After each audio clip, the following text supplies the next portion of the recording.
Hello दोस्तों आज की वीडियो में मैं आपको बताने वाला हूं, अगर आप भी एक सीएससी ऑपरेटर हैं, 19 अक्टूबर को कुछ ऑपरेटर को ब्लैकलिस्टेड किया गया है।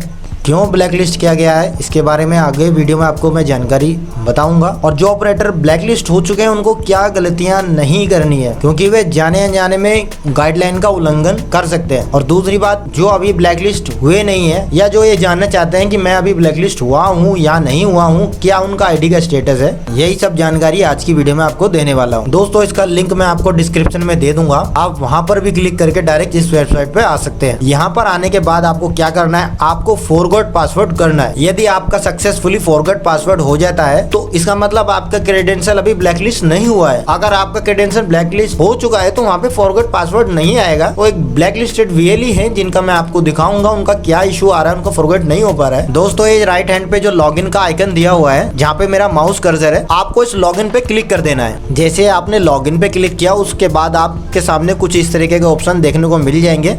अब आपको क्या करना है, जहाँ पर मेरा माउस कर्सर है यहाँ पे लिखा हुआ है फॉरगेट पासवर्ड, आपको इस फॉरगेट पासवर्ड पे क्लिक कर देना है। जैसे ही आप फॉरगेट पासवर्ड करते हैं यहाँ पे आपको तीन ऑप्शन देखने को मिल जाते हैं, यूजर कोड, ईमेल आईडी और यहाँ पे तीसरा ऑप्शन है जो ये आपको टेक्स्ट दिखाई दे रहे हैं, इसको यहाँ पे एंटर करने हैं। तो यूजर कोड में क्या रहेगा दोस्तों, जो आपका यूसीएल का क्रेडेंशियल होता है जिसके थ्रू आप अपना यूसीएल का सॉफ्टवेयर लॉगिन करते हैं, उस आईडी को यहाँ पे आपको एंटर करना है। उसके बाद दूसरा ऑप्शन है ईमेल आईडी का, जो भी आपकी ईमेल आईडी आपके यूसीएल के साथ रजिस्टर्ड है उसी ईमेल आईडी को आपको यहाँ पे एंटर करना है। उसके बाद ये कैप्चा कोड, जैसे कैप्चा कोड दिया हुआ है, और उसके बाद आपको दोस्तों यहाँ पे करना है रीसेट पासवर्ड। जैसे ही दोस्तों आपने रीसेट पासवर्ड पर क्लिक किया तो जैसे कि आप देख रहे हैं यहाँ पे ग्रीन कलर में साफ साफ लिखा हुआ है, the password has been reset successfully, please check your email for password details. अगर आपका यूजर क्रेडेंशियल ब्लॉक नहीं है तब आपको कुछ इस तरीके के ऑप्शन देखने को मिलते हैं। अगर आपका यूजर क्रेडेंशियल ब्लॉक हो गया होता तो आपको किस तरीके के ऑप्शन देखने को मिलते हैं वो भी मैं आपको दिखा देता हूँ। दोस्तों जैसे कि आप देख सकते हैं एक वीएलई है जिनका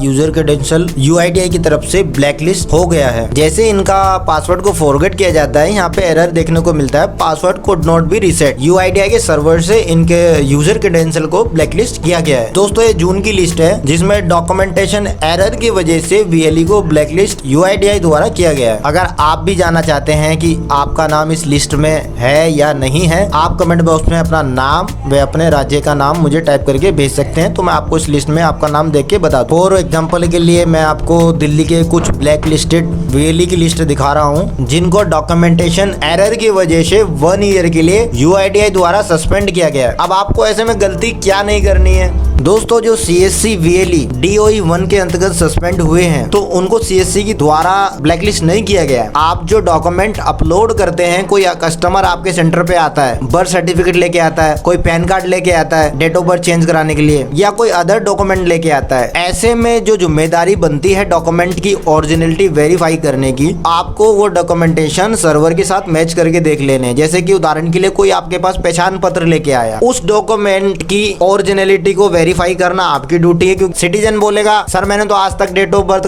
कभी अपडेट ही नहीं कराई है, और जब आप अपडेट कर देते हैं तो पता लगता है इनके तो लिमिट क्रॉस है। तो ये सब वेरीफाई करना आपकी ड्यूटी है। जैसे कि कोई कस्टमर आपके पास लेके आया पहचान पत्र में उनका नाम कुछ और है, जब आप सर्वर से मैच करते हैं तो वहां पे उनका कुछ और नाम आता है। जैसे कि फॉर एग्जाम्पल के लिए कोई पहचान पत्र लेके आपके पास आया, आपको एनवीएसपी पोर्टल पे आ जाना है। यहाँ पे आने के बाद आपको सर्च इलेक्ट्रोल पे क्लिक कर देना है। सर्च इलेक्ट्रोल पे क्लिक करने के बाद आपको क्या करना है, पहचान पत्र द्वारा खोजे पे क्लिक कर देना है। यहाँ पे सिटीजन का पहचान पत्र नंबर डालना और यहाँ पे आपको उसका स्टेट सिलेक्ट कर लेना है। जैसे कि मैं एग्जाम्पल के लिए दिल्ली स्टेट सिलेक्ट कर लेता हूँ। जब आप कैप्चा कोड डालने के बाद सर्च करेंगे तो सिटीजन की बेसिक डिटेल आ जाएगी कि पहचान पत्र पे क्या उनका नाम है, क्या उनके फादर का नाम। ऐसे केस में कई बार क्या होता है, सिटीजन का पहचान पत्र जो आपको दे रहे हैं उस पर कुछ और नाम है, लेकिन उन्होंने सर्वर पे बाद में अपडेट करवा लिया है तो सर्वर पे कुछ और है। आप ऐसे में क्या वेरीफाई नहीं करते, सीधा डॉक्यूमेंट अपलोड कर देते हैं, तो यूआईडीआई तो पूरा क्रॉस चेक करेगा, आगे से फिर वो रिजेक्ट होता है, डॉक्यूमेंटेशन एरर आप पे लग जाता है। एक गलती, ऐसा नहीं कि 20-30 पार्सल रिजेक्ट होंगे आपको तभी सस्पेंड किया जाएगा, एक पार्सल रिजेक्ट की वजह से भी आपकी आईडी को सस्पेंड किया जा सकता है। अब फॉर एग्जांपल के लिए जैसे कि आपके भाई कोई कस्टमर आया पैन कार्ड लेके, ठीक है, अब पैन कार्ड में क्या वो डेट ऑफ बर्थ पहले ही चेंज करा चुके हैं एक बार पहले भी, आपको उन्होंने पुराना पैन कार्ड दे दिया कि जी मैं तो ये वाली डेट ऑफ बर्थ कराना चाहता हूँ। आपको क्या करना है, आपको लिखना है ई फाइलिंग लिखने के बाद आपको इस तरीके की वेबसाइट पे जब आप आ जाएंगे तो यहाँ पे ऑप्शन दिया हुआ है वेरीफाई योर पैन। तो आपको अगर सिटीजन पैन कार्ड दे रहे हैं डॉक्यूमेंट अपडेट कराने के लिए, तो आपको पैन कार्ड भी वेरीफाई पहले करना है, उसके बाद आपको अपडेट प्रोसेस को करना है। अगर आप सीएससी ऑपरेटर हैं तो दोस्तों आपको क्या नहीं करना है, आपको डायरेक्ट यूआईडीआई को मेल नहीं करना है। अगर आप जाने अनजाने में ऐसा करते हैं तो आप गाइडलाइन का उल्लंघन कर रहे हैं। आपको अपने सीएससी रजिस्ट्रार से बात करनी है, जो भी सीएससी यूसीएल का कार्य देखते हैं, क्योंकि जो ऑपरेटर को ब्लैक लिस्ट किया गया है सीएससी की तरफ से ब्लैक लिस्ट नहीं किया गया है, ये यूआईडीआई की तरफ से ब्लैक लिस्ट किया गया है। और जो इनको ब्लैक लिस्ट किया गया है डॉक्यूमेंटेशन एरर की वजह से किया गया है, 1 ईयर के लिए सस्पेंड किया गया है। परमानेंटली ब्लैक लिस्ट नहीं किया गया है, 1 ईयर के लिए सस्पेंड किया गया है और इनको दोबारा रीट्रेनिंग देके दोबारा इनकी आईडी को एक्टिवेट बाद में किया जाएगा। कुछ वे ली गया डायरेक्ट यूआईडीआई को डायरेक्ट मेल कर रहे हैं, तो ये जो उचित भी नहीं है। आपको अपने सीएससी रजिस्ट्रार से कॉन्टेक्ट करना है। जैसे ही सीएससी के रजिस्ट्रार के पास यूआईडीआई से इंफॉर्मेशन आती है किस वजह से और किन किन लोगों को ब्लैक लिस्ट किया गया है, तो वह इंफॉर्मेशन सीएससी द्वारा आपको मिल जाएगी। तो आपको धैर्य बनाए रखना है। जैसे कि मैं आपको दिखा रहा हूँ, एक यूआईडीआई फॉर्मेट है। ये फॉर्म इतना कॉम्प्लिकेटेड है, इतनी सावधानी पूर्वक इसको भरते हैं, फिर भी कुछ वेली से कहीं ना कहीं 19-20 मिस्टेक हो ही जाती है। कई केसेस में देखा जाता है कि residence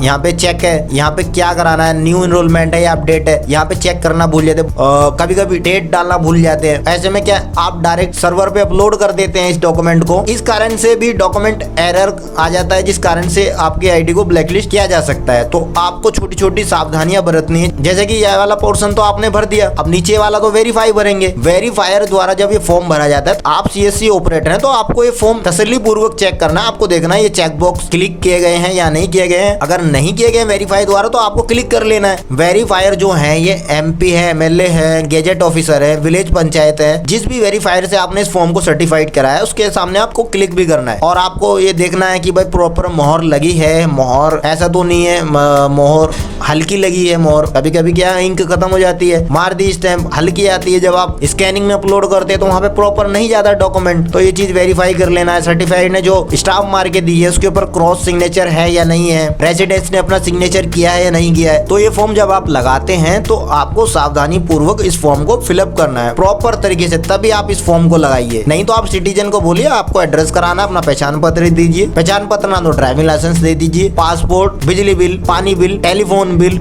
gas connection bill, multiple option है। जैसे कि मैं आपको दिखा देता हूँ, कोई सिटीजन एड्रेस चेंज कराना चाहते हैं, अब ऐसा तो है नहीं केवल आधार कार्ड ही उनके पास होगा, दूसरे ऑप्शन भी उनके पास होंगे। यहाँ पे कई सारे ऑप्शन दे, ration card, voter card, driving licence और भी आर्म्स लाइसेंस, अन्य passport, bank statement, bank passbook तो नॉर्मल है, बहुत सारे ऑप्शन है। देखिए अगर सिटीजन के पास इनमें से कोई डॉक्यूमेंट नहीं है तो फिर बाद में आप इस ऑप्शन को भी सिलेक्ट कर सकते हैं, जैसे कि मैंने आपको दिखाया था यूआईडीआई का ये वाला फॉर्मेट। आई होप, मैं आशा करता हूँ दोस्तों मेरे द्वारा दी गई जानकारी आपको सही लगी होगी, और आने वाली वीडियो में मैं आपको बता दूंगा ये वाला फॉर्मेट किस तरीके से भरा जाता है। बेसिक कंसेप्ट के साथ मैं आपको इस फॉर्म के बारे में बता दूंगा, क्योंकि कई कस्टमर क्या है ना, वो सोचते हैं इस फॉर्म को लगा के मैं डेट ऑफ बर्थ भी अपडेट करवा लूं, तो ये नहीं लगेगा। कहाँ कहाँ इस फॉर्म का यूज होता है, कैसे कैसे इसको फिलअप किया जाता है ताकि गलतियां आपकी जीरो रहे। और ये डॉक्यूमेंटेशन लिस्ट है, इसके ऊपर मैं अलग से वीडियो बना दूंगा। जैसे कि नाम चेंज के ऊपर ये अभी 2022 में जो लिस्ट आई है इसमें बताया गया है विस्तार से, भैया अगर आप नाम चेंज कर रहे हैं, मान लो फर्स्ट नेम किसी का राजू है वो विनोद करवा रहा है, फर्स्ट नेम चेंज करा रहा है, तो ऐसे में गेजेट नोटिफिकेशन की जरूरत होगी। ठीक है, कोई थर्ड जेंडर है, ठीक है, पहले मेल था, ऐसा नहीं कोई सिटीजन आया उन्होंने बोला कि फीमेल कर दो, फीमेल तो आप कर देंगे मेल का, लेकिन उसका नाम भी तो चेंज करेंगे ना। तो जब पूरा नाम ही चेंज हो रहा है ऐसे में गेजेट नोटिफिकेशन की जरूरत होगी। तो इन टॉपिक के ऊपर क्या क्या आपको सावधानियां बरतनी है इसके ऊपर मैं अलग से वीडियो बना दूं। मैं आशा करता हूं दोस्तों मेरे द्वारा दी गई जानकारी आपको सही लगी होगी। अगर अभी भी आपके मन में कोई सवाल है तो आप हमें कमेंट बॉक्स में पूछ सकते हैं। और बस आज की वीडियो में इतना ही, धन्यवाद।